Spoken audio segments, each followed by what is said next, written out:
Kalau di zaman sekarang ini, apa sih artinya sebilah pedang? Mungkin hanya sebagai alat yang gunanya untuk memotong dan sebagainya. Kalau dulu sebuah pedang bisa bermakna lebih dari itu. Pedang memiliki filosofi sebagai bukti akan kejadian penting hingga mempresentasikan si empunya. Bahkan pedang jadi sesuatu yang keberadaannya sangat penting dan mengubah sejarah. Ada begitu banyak contoh pedang yang bisa dibilang legendaris. Misalnya saja pedang Tomoyuki Yamashita. Pedang berbentuk katana ini dimiliki oleh Yamashita, salah satu jenderal paling terkenal Jepang pada masa Perang Dunia II. Konon pedang ini sangat mematikan dan bertanggung jawab atas kematian banyak orang kala itu. Pedang yang dibuat tahun 1600-an itu kini disimpan di museum dan jadi bukti sejarah akan adanya pedang-pedang mematikan di dunia. Nah, tak hanya pedang Yamashita saja yang dikenal dengan legendanya yang mematikan. Ada cukup banyak yang memiliki reputasi yang sama bahkan lebih keren daripada itu. Nah, berikut ulasannya.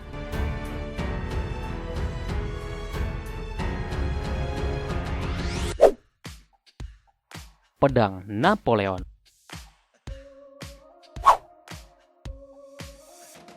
Napoleon Bonaparte adalah salah satu tokoh paling berpengaruh sepanjang sejarah khususnya di Perancis. Kehadirannya sangat dinantikan di tiap perang yang dilakukan negara ini. Bahkan para sejarawan sepakat jika Napoleon adalah seorang jenius perang. Ia tak hanya bisa taktik bertahan dan menyerang, tapi juga seni berperang. Membicarakan perawakan Napoleon, ada dua benda yang tidak mungkin lupa dibawanya saat perang. Dua benda ini adalah sebuah pistol dan pedang yang bernama seperti dirinya, Napoleon. Singkirkan dulu pistolnya karena kali ini kita akan menelusuri cantiknya si pedang Napoleon tersebut. Kalau dilihat dari bentuknya, pedang ini melengkung namun tidak seperti pedang Arab atau Persia yang bernama scimitar. Nah, selain bentuknya yang unik itu, pedang ini konon sudah menebas banyak sekali leher. Keunikan lain dari pedang ini adalah beberapa bagiannya yang tersepuh emas. Pedang ini pernah dilelang dan berhasil terjual dengan harga 6,4 juta US dollar.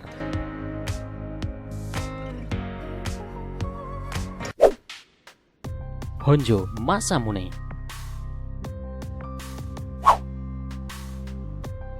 Kembali ke zaman Edo, ada katana legendaris yang namanya terkenal hingga sekarang. Pedang ini bernama Honjo Masamune. Masamune sendiri adalah ahli pedang terkemuka saat itu dan sudah membuat puluhan pedang. Namun hasil karyanya yang paling gemilang adalah yang satu ini. Masamune dikenal karena kecantikan serta ketajaman mata pedangnya. Konon pedang ini dibuat dari bahan spesial yang diolah sedemikian rupa dalam waktu yang sangat lama. Keberadaan Masamune sangat penting karena pedang ini adalah representasi keberadaan shogun di masa itu. Pedang ini sendiri dimiliki oleh keturunan Tokugawa dan pemegang terakhirnya bernama Tokugawa Ieyasu. Sayangnya pedang ini menghilang ketika Ieyasu menyerahkannya beserta 14 katana lain pada Desember 1945 ke kepolisian setempat. Banyak rumor beredar jika pedang ini akhirnya jatuh ke tangan seorang sersan Amerika bernama Colby Pimore. Setelah itu keberadaannya pun menghilang.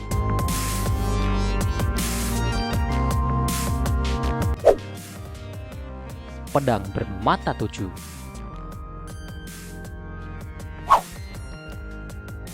Kembali ke akhir abad keempat, dunia pernah dihuni oleh sebuah kerajaan bernama dinasti Baekje. Diketahui jika kerajaan satu ini terletak di sepanjang Korea hingga Cina. Nah, di masa dinasti ini pernah ada sebuah pedang unik yang mempunyai bilah sebanyak 7 buah. Jadi pedang ini punya sisi yang mencuat sebanyak 6 buah di tepi pedangnya, serta 1 buah di bagian ujung. Tentu saja pedang ini terlihat sangat aneh bila dibandingkan dengan bentuk pedang pada umumnya. Konon pedang bermata 7 ini dibuat dari 100 pedang milik sekelompok pasukan yang mati di medan perang. Dikatakan dalam sejarah jika pedang ini belum pernah sekalipun digunakan untuk menambah musuh alias mati suci.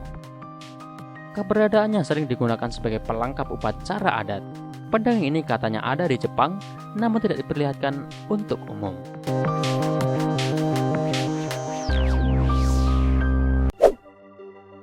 Pedang Damaskus.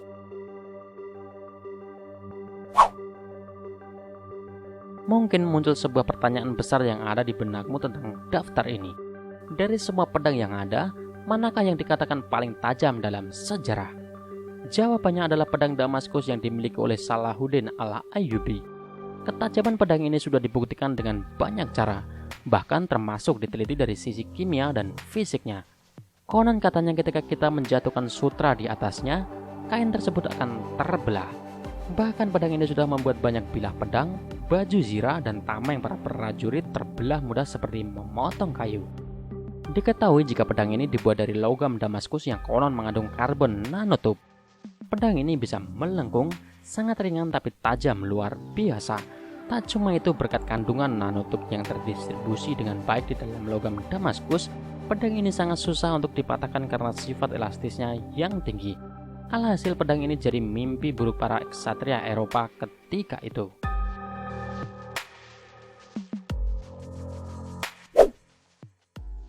Zulfikar. Nama ini mungkin lumayan familiar di telinga gara-gara riwayatnya yang menyangkut Nabi Muhammad serta Ali bin Abi Thalib. Pedang ini awalnya memang milik Rasulullah, sebelum akhirnya diberikan kepada Ali karena Rasul terkesan dengan keahlian khalifah keempat ini.